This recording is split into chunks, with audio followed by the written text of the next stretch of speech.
tawaran. I know that for a fact because I uploaded information from the PMP.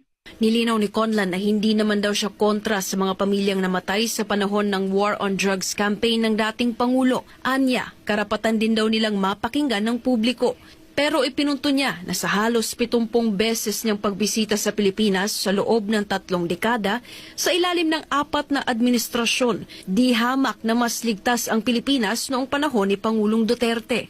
Si Conlan ay nakapangasawa ng isang Pilipina at may pamilya rin sa Pilipinas.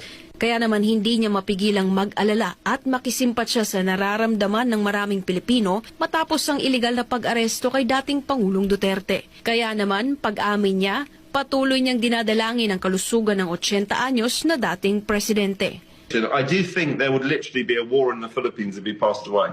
There would be fighting on the streets. Para sa Diyos at sa Pilipinas kong mahal, Sara Santos, SMNI News.